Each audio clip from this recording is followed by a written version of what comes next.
How to download People on Android. In this video, I'm going to show you how you can install this application. First of all, open Play Store.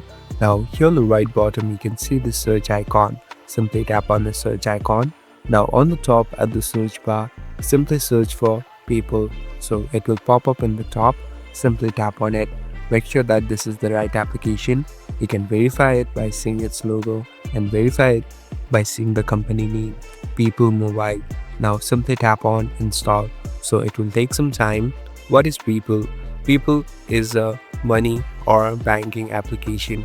Here, this is a different platform where you can even link your bank account and use it in different platform. So it is widely used throughout the world.